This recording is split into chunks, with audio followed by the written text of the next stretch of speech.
So we're 2 years on from the referendum. Are we kind of edging towards the Brexit that you always dreamed of? It's a curious process, the negotiations with the European Union. I mean, I negotiated with them in the early 2000s, and one of the key people I worked with was someone called Michel Barnier, who, really? of course, is now the key Very negotiator. familiar name from us now. And what I learned there is that the negotiations will always go up to the wire. It's the deadline. So unless you have a deadline, nothing gets agreed. But the two things which I think we mustn't lose sight of is, on the one hand, so far the EU has achieved its strategic goals. And that was to make the process of leaving as long-winded, as complicated and as painful as possible. We, on the other hand, our strategic goals seem to be to keep the Tory party together. And this is about more than that. This is about the national interest.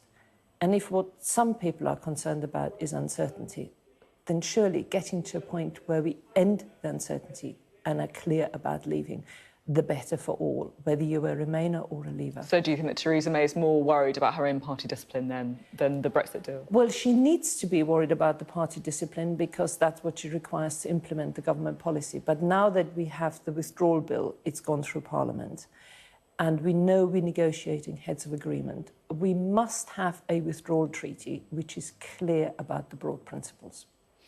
I have to pick up on your point that you negotiated alongside Michel Barnier. How was he? Because he seems like an extraordinarily tough negotiator from an outsider's point of view. Well, he's a good man. He's a decent man, but at heart he is a Gaullist. So I think in private he probably sheds fewer tears about the United Kingdom leaving than you might think, other than, and this is important, the European Union is losing its second largest net contributor. So the automatic payments are one of our greatest bargaining tools, and therefore Theresa May must not agree on anything that doesn't bring together our payments and broad agreements. But hasn't that already been given away? No, she hasn't, because at the moment we talk about, we said we make contributions, but the withdrawal treaty will be more precise. And whilst people talk about, transition periods, I think there must be implementation periods. Let's talk about the transition period, because it feels to me, all the interviews that I've done recently, politicians seem to be laying the ground for a longer transition. I spoke to Liam Fox last weekend. He said that he'd be happy for the transition to be extended in certain circumstances. Greg Clark, who we'll hear from shortly, effectively says the same thing. Jeremy Corbyn, in the interview that we've just heard, he says that he would also accept a longer transition period. I mean, for some people who voted leave, they'll be looking at this thinking, are we ever going to leave the EU? And this is where you have to inquire into people's motives. As far as I'm concerned, and I think probably most people who voted leave and some who voted remain, they say, if we leave and we know how we're going to leave, then if that takes a bit of time, that's fine. But we must be clear on the terms on which we are leaving. So if you spell out precisely what the agreement is, and then someone comes back and says, in order to make this happen, it'll take us a little bit longer, then people will say, that's fine. But a lot of people who talk about extending negotiations, extending those periods, they just don't want us to leave at all. And they hope that what you can make temporary will become permanent. So the transition period is neither here nor there in one sense, provided you start with clear heads, which you have agreed.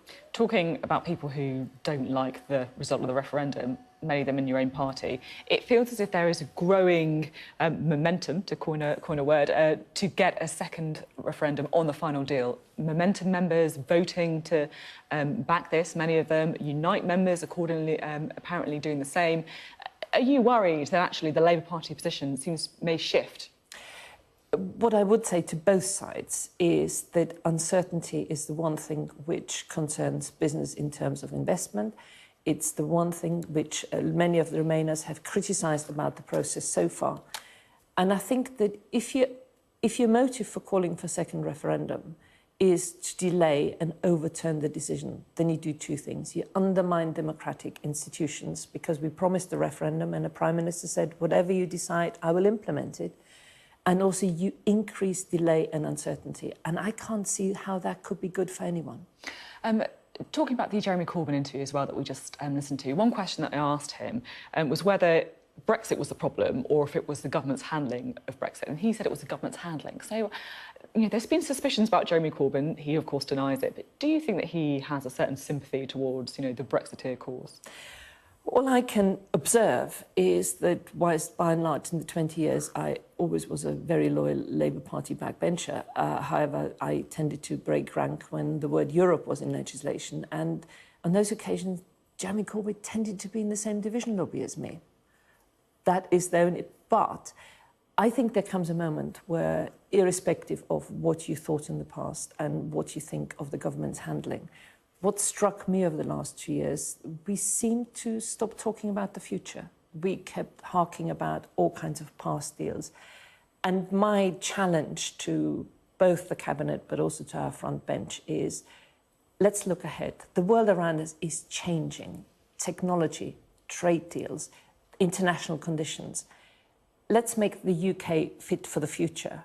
And that requires a little bit more confidence. And let's show it. Now, you, of course, were the chair of Vote Leave. Lots of people have really criticised the campaign that Vote Leave ran. And, from, the £350 million to the NHS on the side of the bus that some people say is just simply not a correct figure. Also, if you look back at some of the Vote Leave press releases, they do seem slightly naive in tone, some of them. I mean, after we vote Leave, we would immediately be able to start negotiating new trade deals with the world's biggest economies. I mean, do you ever look back at the campaign and feel a bit uncomfortable and think, actually, you know what, we did oversimplify some things there? But when you ask a question which are kind of constitutional questions, it wasn't if you'd had a referendum on, say, the Lisbon Treaty, where you could say, this is a treaty and this is what we have now. When you do it on those broad principles, I think the thing which we kept coming back to, and which is the real difference, is who do you think should make your laws?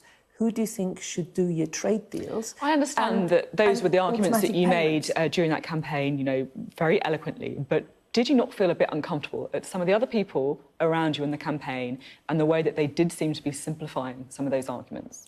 I think when you run a campaign, all you can ever do is focus on what you say. And Vote Leave, we were very careful with, for example, language and immigration. We never talked about numbers. We actually always said the system should be the same whether you're EU citizens or a non-EU citizen. We actually talked closer towards the end of the campaign about an Australian-style point system, which is actually one thing Remainers and Leavers seem to agree on. And we had to take people to talking about things we haven't talked about for 40 years. And remember, members of Parliament haven't talked about trade deals and trade negotiations for 40 years. Well, they're making up for it now, certainly.